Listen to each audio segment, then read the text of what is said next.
بسم اللہ الرحمن الرحیم الصلاۃ والسلام علیک یا سیدی یا رسول اللہ وعلی علیک و اصحابک یا نور اللہ اللہم صلی علی محمد کما تحب و ترضی لہ۔ درود شریف پڑھیے، استغفار کیجیے، ذکر و اذکار کیا کریں، کوئی پریشانی ہو دعائیں کثرت سے کیا کریں، اللہ تعالیٰ کے حضور روک کر مانگا کریں، انشاءاللہ عز و جل سب کچھ ملے گا، سب کچھ۔ ایک خاتون بتاتی ہیں کہ کچھ مہینے پہلے کی بات ہے، میرے بیٹے کا مسئلہ تھا، اور مسئلہ یہ تھا کہ وہ میرے ہاتھ کا پکا ہوا کھانا نہیں کھاتا، گھر کے برتن استعمال نہیں کرتا، اور اگر باتھ روم جاتا، نل کھولنا ہوتا تو ٹیشو پیپر استعمال کرتا۔ اگر کسی کا ہاتھ اس کے کپڑوں کو لگ جائے تو وہ کپڑے اپنے فوراً اتار دیتا اور دوسرے پہنتا۔ اگر کوئی کسی کرسی پر بیٹھا ہے اور وہ ہٹتا تو یہ اس کی کرسی پر کبھی نہیں بیٹھتا۔ کسی سے ہاتھ ملا لے تو ہاتھ دھوتا رہتا۔ کہتی ہیں کہ میرا یہ بیٹا نماز کا بہت پابند تھا، میٹرک اس نے فرسٹ ڈویژن سے پاس کیا، پھر آہستہ آہستہ اس میں تبدیلی آنے لگی۔ ہر وقت وضو کرتا رہتا اور کہتا کہ نہیں، میں نے ٹھیک سے وضو نہیں کیا ہے، میرا وضو نہیں ہوا ہے، مجھے صحیح سے وضو کرنا ہے۔ نماز پڑھتا تو اتنی دیر تک پڑھتا کہ دوسری نماز کا وقت ہو جاتا، کہتا کہ نہیں، میں بھول گیا میں نے کیا پڑھا تھا، مجھے دوبارہ نماز پڑھنی ہے، مجھ سے نماز غلط ہو گئی ہے۔ کہتی ہیں کہ کبھی کبھی تو ایسا بھی ہوتا کہ عشاء کی نماز پڑھنا شروع کرتا اور فجر ہو جاتی، اور فجر تک یہ نماز پڑھتا رہتا ساری رات کہ میری نماز ٹھیک نہیں ہوئی، میں نماز میں یہ چیز بھول گیا تھا۔ جب اس سے پوچھو کہ آپ ابھی تک نماز پڑھ رہے ہو، اتنی رات ہو گئی ہے، تو پھر وہ یہی کہتا کہ نماز بھول گیا تھا، میں یہ پڑھنا بھول گیا، مجھ سے یہ غلطی ہو گئی، مجھے نماز دہرانی ہے۔ تو کہتی ہیں کہ پڑھائی میں یہ بہت اچھا تھا، لیکن اب نہ یہ پڑھائی کی طرف دھیان دیتا ہے، نہ نماز پڑھتا ہے،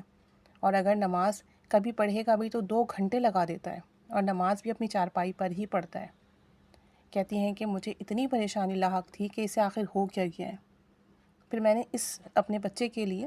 افحسبتم یعنی سورہ مومنون کی آخری جو 4 آیات ہیں وہ اور اذان 7 بار مرتبہ پڑھنی شروع کی۔ سورہ مومنون کی آخری 4 آیات 7 دفعہ پڑھی، اذان 7 دفعہ پڑھی، اور اس کے بعد اپنے بیٹے پر دم کیا، اور ہر گھنٹے کے بعد میں عمل کرتی۔ یہ 4 آیات اور اذان 7 بار پڑھ کر اپنے بیٹے کے ایک کان میں پھونکتی اور پھر دوسرے کان میں۔ شروع میں سب اونچی آواز میں پڑھتی، میرے بیٹے کو غصہ آ جاتا کہ کیا آپ ہر وقت اتنی زور زور سے تلاوت کرتی ہیں۔ کہتی ہیں کہ پھر میں نے خاموشی سے پڑھنا شروع کیا، اور تصور میں کبھی اس پر پھونک دیتی کیونکہ وہ مجھے منع کرتا، روکتا جب میں اس کے کان میں پھونکتی۔ تو کہتی ہیں کہ اس کو پڑھنے سے بہت زیادہ فرق پڑا۔ اب میرا بیٹا گھر کے یعنی میرے ہاتھ کے پکے ہوئے کھانے بھی کھا لیتا ہے، گھر کے برتن بھی استعمال کرتا ہے، ہاتھ بھی اس وقت دھوتا ہے جب ضرورت ہو، یا اگر کسی کا ہاتھ لگ جائے اس کے کپڑوں پر تو کپڑے بھی تبدیل نہیں کرتا، اور ہر کسی کی کرسی پر بیٹھ جاتا ہے۔ اس کے علاوہ کہتی ہیں کہ میرے 2 بیٹے اور ہیں، اور وہ آپس میں بہت لڑتے ہیں، حتیٰ کہ مہینوں مہینے ایک دوسرے سے بات نہیں کرتے، اور ایک دوسرے سے نفرت کرتے ہیں، لڑائی کرتے ہیں۔ کہتی ہیں ان کا بس نہیں چلتا کہ ایک دوسرے کو مار دیں، اتنی شدید نفرت ہے، اتنی شدید اختلافات ہیں ان لوگوں کے آپس میں۔ گھر کا ماحول اتنا خراب ہوتا ہے میرے ان 2 بیٹوں کی وجہ سے کہ میں آپ کو بتا نہیں سکتی۔ میں نے یہ سورہ مومنون اور سورہ مومنون کی آخری 4 آیات اور اذان اس نیت سے بھی پڑھی کہ میرے بیٹے جو آپس میں لڑائی جھگڑا کرتے ہیں، ان کا رویہ ایک دوسرے سے اچھا ہو، اختلافات رنجشیں ختم ہوں، اور یہ لڑائی جو ہر وقت ہمارے گھر میں رہتی ہے ختم ہو۔ کہتی ہیں کہ 2 سے 3 مہینے میں الحمدللہ میرے بیٹوں نے آپس میں لڑنا چھوڑ دیا، گھر کے جھگڑے ختم ہوئے، بے سکونی، ٹینشن، ڈپریشن یہ ختم ہوا، اور کہتی ہیں کہ میں نے یا قادر یا نافع بہت کھلا پڑا،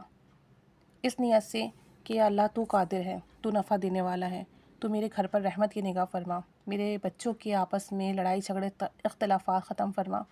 ان کی آپس میں رنجش ختم فرما، اور میرے بچوں کو خوشیاں عطا فرما، یا قادر ہو یا نافع ہو، یا قادر ہو یا نافع ہو۔ کھانا پکاتے وقت پڑھا، جب میرے بچے بیٹھے ہوتے گھر میں تو میں دل ہی دل میں پڑھتی رہتی کہ اللہ کریم اس نام کی برکت سے ان کے دلوں میں آپس میں محبت ڈال دیں،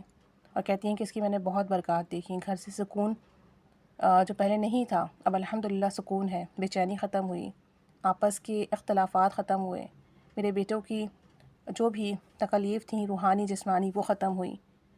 گھر میں خوشی ہے، سکون ہے الحمدللہ۔ یا قادر ہے نافع ویسے بھی بہت فائدہ مند ہے، آپ اپنے مسائل کے لیے پڑھیے اسے،